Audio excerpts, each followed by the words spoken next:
नमस्कार। हिमाचल दस्तक में एक बार फिर आपका स्वागत है। मैं हूं आपके साथ मस्तराम डलैल। पेश करते हैं हिमाचल प्रदेश की प्रमुख खबरें। हिमाचल प्रदेश को राजस्व घाटा अनुदान बंद होने के बाद उपजे कठिन वित्तीय हालातों पर आज मुख्यमंत्री सुखविंदर सिंह सुक्खू ने समीक्षा बैठक आयोजित की और इस बैठक के आयोजन के बाद मुख्यमंत्री ने तुरंत प्रभाव से हिमाचल प्रदेश मंत्रिमंडल की बैठक बुला ली।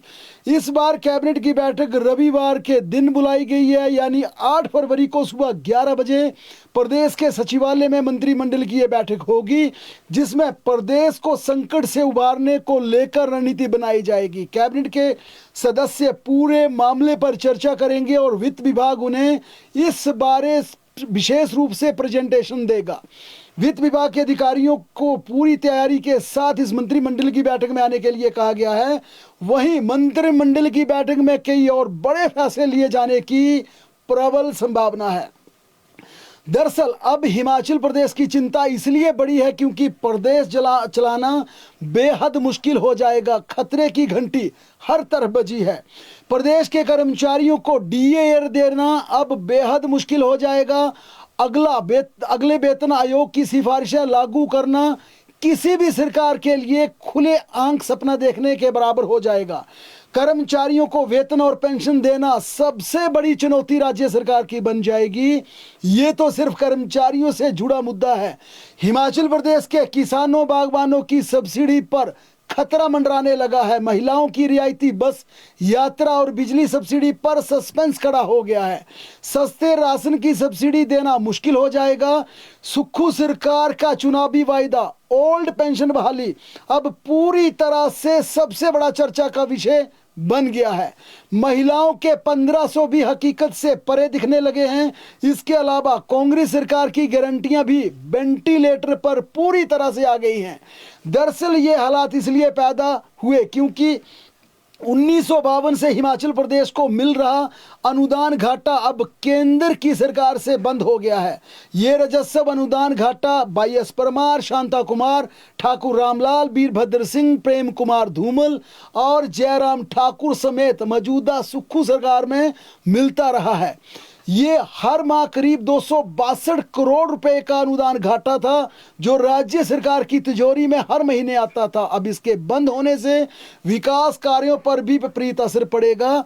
हालांकि ये अकेले हिमाचल प्रदेश नहीं बल्कि देश के अन्य 16 राज्यों यानी पूरे देश के 17 राज्यों के लिए केंद्र सरकार ने अनुदान घाटा बंद किया है। लेकिन केंद्र सरकार पर पूरी तरह से निर्भर हो चुके हिमाचल प्रदेश पर इसका सबसे बुरा असर पड़ने वाला है। यह संकट अकेली वर्तमान सुक्खू सरकार पर नहीं बल्कि आने वाली उन अगली सरकारों को भी झेलना पड़ेगा जो प्रदेश की सत्ता संभालेगी। लेकिन इस पर केंद्र सरकार ने अपनी स्थिति स्पष्ट कर दी है। आज सोशल मीडिया पर पूर्व केंद्रीय मंत्री एवं हमीरपुर के सांसद अनुराग ठाकुर ने कहा कि 16वें वित्त आयोग ने अपनी सिफारिशों में साफ कहा है कि राज्य अपने लक्ष्यों को हासिल नहीं कर पाए। इस कारण अकेले हिमाचल प्रदेश नहीं बल्कि देश के 17 राज्यों की रेवेन्यू डेफिसिट ग्रांट को रोका गया है। उन्होंने कहा 15वें वित्त आयोग के अनुसार केंद्र सरकार की ड्यूटीज और कर के कुल राजस्व का 0.8% हिमाचल प्रदेश को मिलता था। इसके मुकाबले 16वें वित्त आयोग में यह शेयर 0.14% मिलेगा। अनुराग ठाकुर ने कहा ये पहले से ज्यादा है। उनका कहना था कि हिमाचल प्रदेश को 2024-25 में 10,575 करोड़ मिले जबकि 2025-26 में 11,561 करोड़ मिले। और अनुराग ठाकुर ने कहा 2026-27 यानी कि जो वित्तीय वर्ष है उसमें 13,949 करोड़ मिलेंगे। यानी अनुराग ठाकुर सिंह ने दावा किया कि इस वित्तीय वर्ष में आने वाले वित्तीय वर्ष में हिमाचल प्रदेश को 2,388 करोड़ ज्यादा मिलेंगे। इसके विपरीत बिल्कुल उल्टा अगर देखें तो अब राज्य सरकार के लिए सबसे बड़ी चुनौती हिमाचल प्रदेश की अर्थव्यवस्था को पटरी पर लाना हो गया है। जानकारी के अनुसार मुख्यमंत्री ने इस लड़ाई लड़ने के लिए बड़ी रणनीति का खाका तैयार कर लिया है और इसी मंशा के चलते उन्होंने हिमाचल प्रदेश कैबिनेट की बैठक बुलाई है। यानी हिमाचल प्रदेश की सरकार और कांग्रेस के विधायक इस जंग के लिए दिल्ली का रुख कर सकते हैं। बड़े स्तर पर रणनीति बना ली गई है। कैबिनेट की बैठक इसलिए रविवार के दिन बुलाई गई है। दरअसल हिमाचल प्रदेश की अर्थव्यवस्था पहले ही दबाव से गुजर रही थी। इसी बीच केंद्र की डेफिसिट ग्रांट आरडीजी बंद करने से राज्य की वित्तीय उम्मीदों को जोर का झटका लगा है। हिमाचल सरकार 31 मार्च का बेसब्री से इंतजार कर रही थी, क्योंकि 1 अप्रैल से आरडीजी मिलने की उम्मीद थी। अब ये उम्मीद पूरी तरह से धराशायी हो गई है। राज्य सरकार को आरडीजी के रूप में इस साल 10,000 करोड़ रुपए और अगले 5 साल के दौरान 40 से 50,000 करोड़ मिलने की उम्मीद थी। इसलिए लगातार दिल्ली की दौड़ लग रही थी, मगर 16वें वित्त आयोग ने इस अनुदान राशि को बंद कर दिया। पूरे देश के 17 राज्यों में बंद की गई। 14वें वित्त आयोग में हिमाचल प्रदेश को आरडीजी के रूप में 40,624 करोड़ मिले थे। 15वें वित्त आयोग में हिमाचल प्रदेश की राशि घटकर 37,199 करोड़ हो गई थी। साल 2021-22 में अकेले 10,249 करोड़ रुपए आरडीजी के तौर पर हिमाचल प्रदेश को मिले। 2025-26 में यह कम होकर 3258 करोड़ रह गए। इसे देखते हुए हिमाचल प्रदेश के मुख्यमंत्री या कहें कि जितने भी वित्त विभाग से जुड़े हिमाचल प्रदेश के अधिकारी थे, लगातार दिल्ली के लिए रुख कर रहे थे। मुख्यमंत्री कई बार वित्त मंत्री निर्मला सीतारमण से मिल चुके थे। 16वें वित्त आयोग के चेयरमैन डॉक्टर अरविंद पनगड़िया से मुलाकात कर चुके थे और इस साल 10,000 करोड़ रुपए आरडीजी देने का आग्रह भी किया गया था, मगर आरडीजी बढ़ना तो दूर, इसे पूरी तरह से समाप्त कर दिया। हालांकि अच्छी बात प्रदेश के लिए ये रही है कि हिमाचल प्रदेश को जो पहले 3% लोन लेने की लिमिट थी, जो कि हिमाचल प्रदेश को पहले से दी जा रही थी, उससे किसी प्रकार की छेड़छाड़ नहीं हुई है। यानी 3% ऋण की जो सीमा थी वो हिमाचल प्रदेश के लिए केंद्र ने बरकरार रखी है।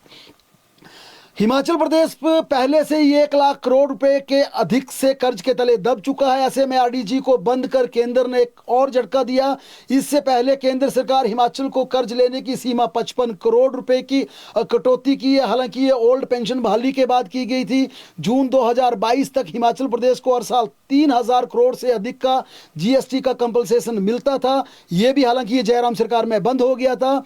दरअसल ये हालात हिमाचल प्रदेश में क्यों पैदा हुए, ये सबसे बड़ा यक्ष प्रश्न है, जिसे अर्थशास्त्री से लेकर हिमाचल प्रदेश का नौजवान, कर्मचारी, बागवान, किसान या व्यवसायी समझना चाहता है। शायद हमने आज तक फिजूल खर्ची को नहीं रोका, रेबड़ियां बांटने और अपनों को खुश करने की प्रथा को नहीं रोका, बैकडोर से भर्तियां हम धड़ाधड़ करते गए। इसके चलते, इसी अव्यवस्था के चलते आज हिमाचल प्रदेश में 30,000 से ज़्यादा आउटसोर्स के कर्मचारी हैं। और ये आउटसोर्स के कर्मचारी सभी को पता कि क्यों रखे गए। राज्य सरकारों ने अपनी सुख सुविधाएं बिल्कुल कम नहीं की। वेतन भत्तों से लेकर ठाट बाट लगातार बढ़ते चले गए और यहां तक इस छोटे से प्रदेश में जिसकी आमदनी के लिए यूं कहें कि आमदनी 10 पैसे नहीं थी, खर्चा रुपया था, वोट राजनीति को साधने के लिए टैक्स भी लगाने की हिम्मत सरकारों ने नहीं दिखाई। चुनावी पटकथाओं को लिखने के लिए रेबड़ियां और सब्सिडी की सौगातें लगातार बांटी गई। विकास की बजाय सरकारों का बजट का आकार कर्मचारियों के वेतन भत्तों तक सिमटने लगा। लिहाजा प्रदेश आज तक अपने पैरों पर खड़ा नहीं हो पाया और लगातार कर्ज के दलदल में डूबता रहा। यही कारण है कि अब हिमाचल प्रदेश पूरी तरह से खैरात की बैसाखियों से लंगड़ाता हुआ केंद्र के रहमो करम पर चल रहा है। यानी हम केंद्र की तरफ देख रहे हैं, केंद्र कुछ देगा तो प्रदेश को चलाएंगे, अन्यथा प्रदेश की हालत बद से बदतर हो चुकी है। हालांकि यह भी कड़वा सच है कि हिमाचल प्रदेश को कर्ज मुक्त बनाने वाले शांता कुमार का ढाइया का ऐसा ग्रहण लगा कि 2 बार प्रदेश की सत्ता संभालने वाले शांता कुमार दूसरी बार भी अपना 5 साल का कार्यकाल पूरा नहीं कर पाए। यानी जो उन्होंने फैसले लिए, जनता ने उन्हें घर बिठा दिया, जनता ने उन्हें पूरी तरह से विधानसभा के से बाहर कर दिया। खैर, ये पूरी तरह से देखा जाए, इस पूरी व्यवस्था में देखा जाए तो इसमें आत्ममंथन प्रदेश को भी करने की जरूरत है कि कमियां कहां रही, खामियां कहां रही, क्यों हम पूरी तरह से केंद्र पर डिपेंड हो गए। ये हमारा पूरा इस पर विश्लेषण था। लेकिन आपकी नज़र में इन हालातों के लिए कौन जिम्मेदार है, कमेंट बॉक्स में जरूर बताएं। इस मुद्दे पर आज हिमाचल प्रदेश कांग्रेस के अध्यक्ष विनय कुमार ने प्रेस कॉन्फ्रेंस कर केंद्रीय बजट पर तीखा हमला करते हुए कहा कि इस बार केंद्र सरकार ने बजट के नाम पर केवल औपचारिकताएं निभाई। इसमें किसी भी वर्ग को ना तो कोई लाभ दिया, ना कोई राहत दी। बजट की ना तो कोई दिशा है, ना दशा है। उन्होंने ये भी कहा कि हिमाचल प्रदेश के साथ कुठाराघात केंद्र सरकार ने इस बजट में किया है और उसके खिलाफ हर स्तर की लड़ाई कांग्रेस लड़ेगी। Deputy chief minister Mukesh Agnihotri ने भी केंद्र सरकार द्वारा प्रस्तुत बजट और 16वें वित्त आयोग की सिफारिशों पर कड़ी प्रतिक्रिया व्यक्त करते हुए कहा कि इन फैसलों के चलते हिमाचल प्रदेश को हर वर्ष लगभग 10,000 करोड़ रुपए का सीधा वित्तीय नुकसान उठाना पड़ेगा। उन्होंने कहा यह कोई अस्थायी घाटा नहीं बल्कि प्रदेश की वित्तीय संरचना को कमजोर करने वाला दीर्घकालिक संकट है जो हिमाचल प्रदेश के लिए किसी भी सूरत में स्वीकार्य नहीं है। मुकेश अग्निहोत्री ने कहा कि जीएसटी व्यवस्था पहले हिमाचल प्रदेश जैसे पर्वतीय और सीमित राजस्व संसाधन वाले राज्यों के लिए नुकसानदेह सिद्ध हो चुकी है। जीएसटी क्षतिपूर्ति समाप्त होने से प्रदेश को सबसे बड़ा आर्थिक झटका और लगा है और अब राजस्व घाटा अनुदान आरडीजी को समाप्त कर केंद्र सरकार ने दूसरी गंभीर आघात हिमाचल प्रदेश के लिए पैदा कर दी है। इस पूरे मुद्दे पर लोक निर्माण मंत्री विक्रमादित्य सिंह ने कहा कि केंद्र सरकार द्वारा हिमाचल प्रदेश को राजनीतिक पलड़े में तोलना बिल्कुल गलत है। उन्होंने कहा कि हिमाचल प्रदेश को प्रधानमंत्री नरेंद्र मोदी अपना दूसरा घर मानते हैं और आज अपने इस घर के लिए उन्होंने सबसे बड़ा घोर अन्याय किया है। विक्रमादित्य सिंह ने कहा राजस्व घाटा अनुदान को बंद करना पूरी तरह से दुर्भाग्यपूर्ण है। हिमाचल प्रदेश सरकार ने नियुक्ति का इंतजार कर रहे 5 एचएएस अधिकारियों की तैनाती के आदेश आज जारी कर दिए। आज कार्मिक विभाग ने यह आदेश बाकायदा जारी कर दिया। अनिल कुमार शर्मा जो कि नियुक्ति के इंतजार में थे, सरकार को राज्य विद्युत नियामक आयोग के सचिव नियुक्त किया है। वही इस अतिरिक्त कार्यभार से सुनील वर्मा को भार मुक्त कर दिया है। केशव राम को ब्यास डैम प्रोजेक्ट राजा का तालाब में भू अधिग्रहण अधिकारी लगाया गया है। वहीं विपिन कुमार को सहायक आयुक्त उपायुक्त किन्नौर के पद पर तैनाती दी है, जबकि पूजा अधिकारी को सहायक बंदोबस्त अधिकारी अर्की का पद सौंपा गया है। विवेक कुमार को सरकार ने सहायक आयुक्त उपायुक्त कांगड़ा के साथ लगाया है। वे जगदीप सिंह की जगह लेंगे, जबकि जगदीप सिंह को कार्मिक विभाग में रिपोर्ट करने के आदेश दिए गए हैं। प्रदेश फॉरेस्ट सर्विसेज एचएफएस के 9 अधिकारी आईएफएस में प्रमोट कर दिए गए। इनमें 4 एचएफएस अधिकारियों को इंडक्शन प्रक्रिया पूरी हो चुकी है। इन सभी को 2024 के सिलेक्ट लिस्ट में लाया गया। अब इनकी आधिकारिक अधिसूचना होना बाकी है, जबकि शेष 5 अधिकारियों को 2025 की सिलेक्ट लिस्ट में लाया गया है। इनका इंडक्शन प्रोसेस शुरू कर दिया गया है। 2024 की सिलेक्ट लिस्ट में जिन अधिकारियों को शामिल किया गया उनमें राजकुमार शर्मा, राजेश कुमार, कमल भारती और रघुराम हैं। इन सभी अधिकारियों को आईएफएस के लेकर डीपीसी प्रक्रिया पूरी हो चुकी है। इन्हें 2020 का बैच दिया जाएगा। आधिकारिक तौर पर इसकी अधिसूचना होना बाकी है। इसी तरह से 2025 की सिलेक्ट कमेटी में जिन 5 अधिकारियों की इंडक्शन के लिए शामिल किया गया उनमें नरेश पाल, सतपाल धीमान, हितेंद्र शर्मा, संजय कुमार और संजीव शामिल हैं। इन सभी अधिकारियों का इंडक्शन प्रोसेस शुरू हो चुका है। कभी भी इंडक्शन इनकी की जा सकती है। इन 5 अधिकारियों को 2021 का बैच दिया जाएगा। आधिकारिक अधिसूचना जारी होते इन सभी का वेतन भी बढ़ जाएगा और ओहदा भी इनका बढ़ा दिया जाएगा। ये सभी अधिकारी लंबे समय से पदोन्नति की राह देख रहे थे। वीपीएल में हिमाचल प्रदेश के और लोगों को शामिल किया जाएगा, यानी जो पिछले कल 1 फरवरी को हिमाचल प्रदेश में बीपीएल के चौथे चरण का सर्वे शुरू हुआ है, उसमें किन लोगों को शामिल किया जाएगा, क्या क्या उसके पैरामीटर तय किए जाएंगे। इसके लिए मुख्यमंत्री ने आज शाम 5 बजे के बाद अधिकारियों की बैठक बुला ली, जिसमें पंचायती राज मंत्री अनिरुद्ध सिंह राणा, सेक्रेटरी, डायरेक्टर समेत तमाम संबंधित अधिकारियों को बुलाया गया, जिसपे आज ये रणनीति तय की जा रही है कि बीपीएल के चौथे चरण के सर्वे में किन कैटेगरी को किस किस को शामिल किया जाएगा, उसके क्या क्या दिशा निर्देश होंगे, क्या क्या रूल्स फ्रेम किए जाएंगे। इसका रोड मैप करने के लिए आज मंत्री तथा सचिव और डायरेक्टर के साथ मुख्यमंत्री की बैठक चल रही है, जिसमें आज ये फैसला ले लिया जाएगा कि चौथे चरण में किन लोगों को शामिल किया जाए। हिमाचल प्रदेश सरकार ने राज्य के 12 नायब तहसीलदारों को भी आज तहसीलदार पद पर प्रमोट कर दिया। लंबे समय से इसकी फाइल चल रही थी, जिसकी मुख्यमंत्री कार्यालय से आज अप्रूवल दे दी गई और आगामी प्रोसेस के लिए इसे रेवेन्यू डिपार्टमेंट में इसे भेज दिया गया और कहा गया कि इसकी नोटिफिकेशन के लिए प्रोसेस तेजी से किया जाए और इसके बाद राज्य के कानूनगो नायब तहसीलदार पर पदोन्नत किए जाएंगे और ये पदोन्नति 4 अलग अलग जोन में होगी। सेटलमेंट विभाग में होंगी, धर्मशाला शिमला और साथ में मंडी जोन के लिए की जाए। यानी रेवेन्यू डिपार्टमेंट में भी अब नायब तहसीलदार के बाद कानूनगो को प्रमोट करने का प्रोसेस शुरू करने के डायरेक्शन जारी कर दी गई है।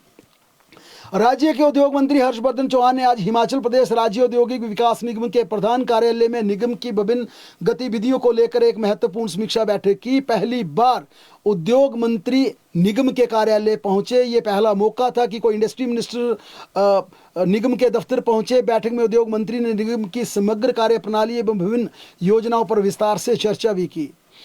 केंद्र सरकार द्वारा लाए जा रहे विद्युत संशोधन विधेयक 2025 के खिलाफ प्रदेश के बिजली कर्मचारी, अभियंता और पेंशनभोगी 12 फरवरी को राज्यव्यापी पेन डाउन और टूल डाउन हड़ताल करके विरोध पर जाएंगे।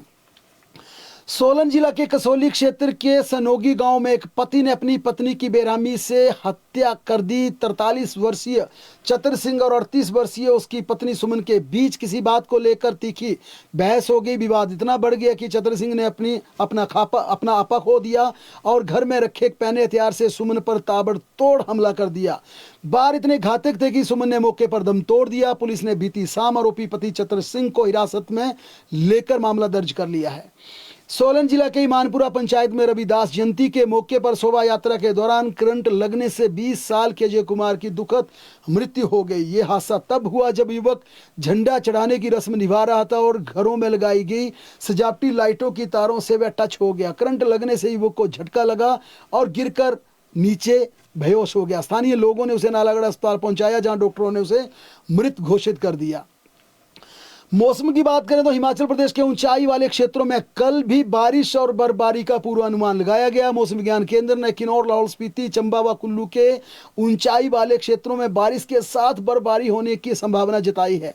मैदानी इलाकों में इस दौरान मौसम साफ बना रहेगा, जबकि राज्य में 4 से 8 फरवरी के बीच मौसम शुष्क बना रहने की संभावना जताई गई है। बहरहाल प्रदेश की तमाम बड़ी खबरों के लिए लगातार जुड़े रहें हमारे साथ। देखते और पढ़ते रहें हिमाचल दस्तक।